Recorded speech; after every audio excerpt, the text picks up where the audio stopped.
The Terror Tram. Universal Studios, the place where you can ride the movies. But sometimes the horror isn't just on the screen. Sometimes it's waiting for you right around the corner. Our first story takes us back to Halloween night, 1986. Universal Studios Hollywood was hosting its annual Halloween Horror Night special event. The main attraction? The Terror Tram, a nighttime version of the famous studio tour, where trams would drive through dark, foggy sets and scare actors would jump out and, do their thing. One of those scare actors was 20-year-old Paul Ribalde Brooks. It was his job to lunge at the trams, getting as close as possible to give the guests a good scream. But on this night, something went horribly wrong. It was dark. The trams were moving. Paul was working in the narrow space between two tram cars. He either lost his balance or misjudged the distance. He fell into the gap, right into the path of the moving tram behind him. The tram, weighing several tons, rolled over him. He was crushed instantly between the heavy vehicles. He died right there, on the tracks, in the middle of the horror show he was supposed to be a part of. The official cause of death was severe crush injuries to his torso and a presumed skull fracture. It was a horrific, tragic accident, a combination of poor visibility, moving vehicles, and the inherent danger of having actors working so close to the machinery. After the incident, Universal shut down its Halloween events in Hollywood for 6 long years.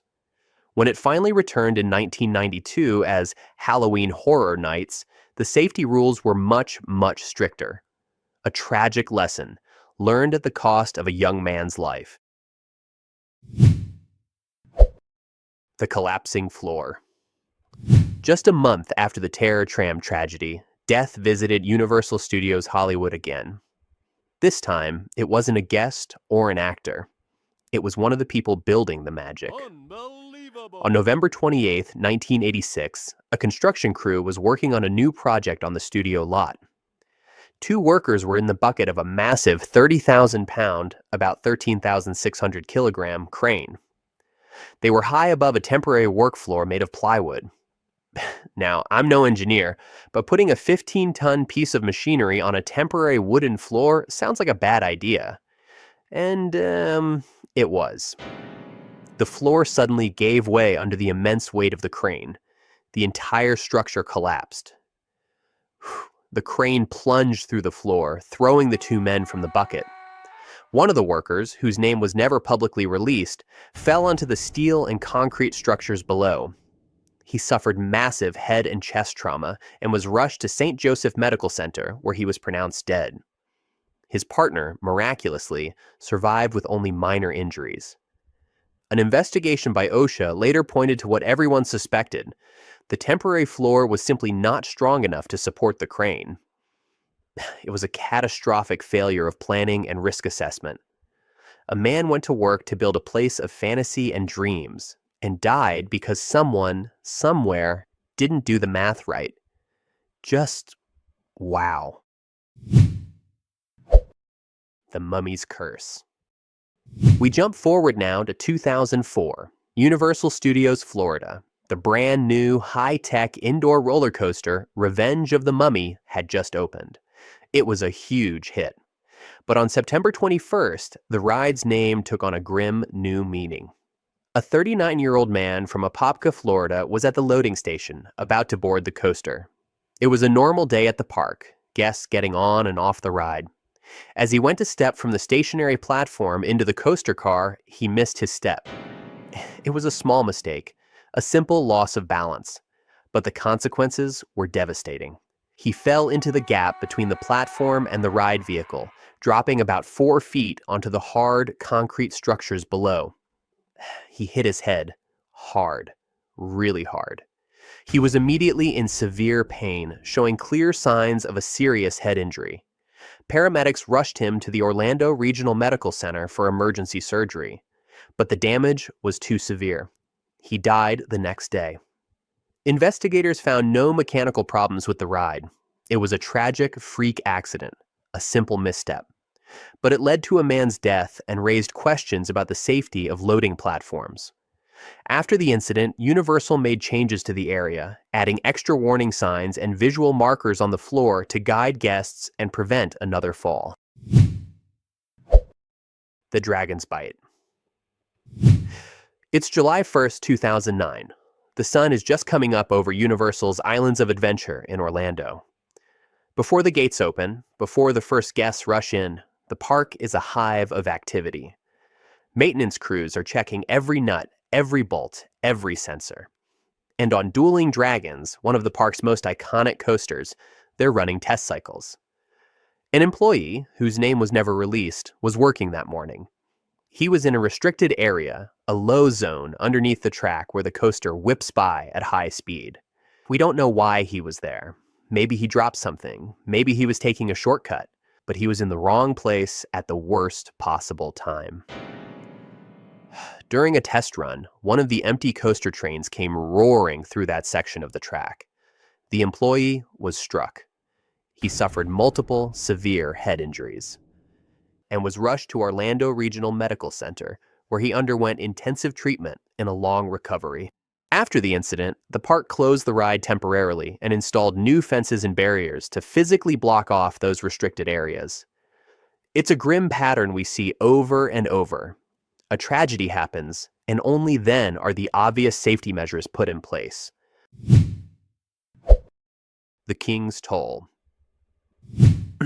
This next case is a little different. It's not about a mechanical failure or an employee mistake. It's about a hidden danger and a family's fight for justice. On December 10, 2016, Jose Calderon Arana, a 38-year-old businessman from Guatemala, was visiting Islands of Adventure with his family.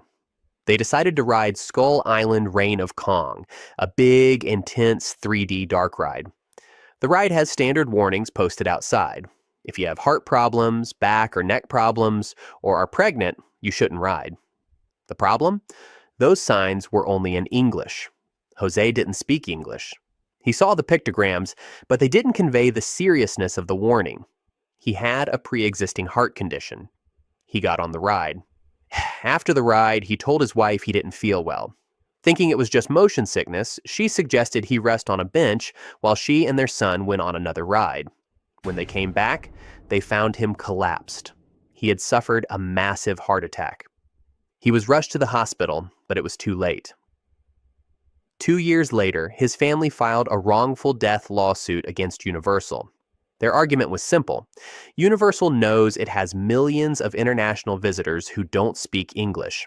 Why weren't the life and death warning signs multilingual? The family argued that the simple pictograms weren't enough to communicate the risk to someone with a serious heart condition. Universal, for its part, pointed out that their blog and some other materials were available in Spanish, but they didn't comment on the on-site signage. The outcome of the lawsuit was never made public, but it raises a huge question. In a place that attracts people from all over the world, how much responsibility does a park have to make sure its warnings are understood by everyone? For the Arana family, the answer was written in the most tragic terms imaginable. The Citywalk Showdown.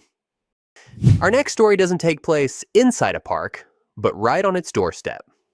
Universal Citywalk in Orlando. A place of restaurants, shops, and nightclubs. On April 22, 2011, it also became the scene of a fatal confrontation. 33-year-old Adam Spencer Johnson was at Citywalk around midnight. According to police reports, he was acting disorderly and erratically near the movie theater. Off-duty Orlando police officers, who were working as security for Universal, confronted him. The details of what happened next are murky. The police said Johnson became aggressive and got into a struggle with them. One of the officers deployed his taser, hitting Johnson and sending him to the ground. They handcuffed him, but moments later, he became unresponsive. The officers tried to resuscitate him. He was rushed to the hospital, but he died.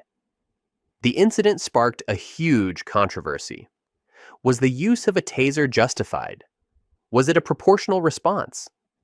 Johnson's death became part of a national debate about the safety of stun guns, especially when used on people who might have underlying health conditions. While the legal liability fell on the Orlando Police Department, The death cast a dark shadow over Universal. It was a violent, public death that happened right in the middle of their entertainment complex.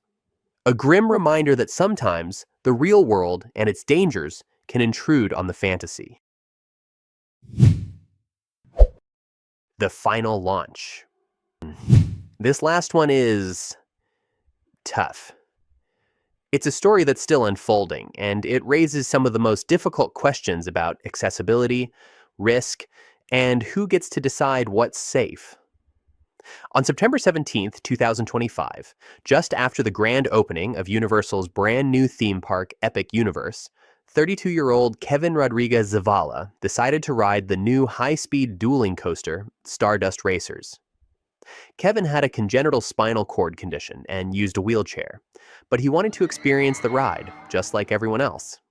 He boarded the coaster, secured by the restraint system. During or immediately after the ride, he was found unresponsive in his seat. He was rushed to the hospital, but he was pronounced dead. The medical examiner's report was chilling. The cause of death was multiple blunt impact injuries. The ride itself had, in essence, killed him. Now, here's where it gets complicated. Universal and state investigators said the ride was functioning normally. No mechanical defects, no malfunctions. The coaster did exactly what it was designed to do. But the lawyers representing Kevin's family tell a very different story. They claim that Kevin's head repeatedly struck the restraint harness during the ride, and that those impacts are what killed him. The case sparked an immediate and intense debate. Universal maintained that the ride was safe and functioned as intended. Disability advocates and guests argued that the restraint systems on these increasingly aggressive coasters are not suitable for people with certain body types or physical conditions. The man knew his own condition, but did he truly understand the risk? Did Universal do enough to warn him? It's a tragic and complicated case with no easy answers. A man wanted to experience the same thrill as everyone else. He wanted to ride the new big coaster, and for that, he paid the ultimate price. It forces us to ask a very difficult question. Where do we draw the line between accessibility and safety? And who gets to make that call?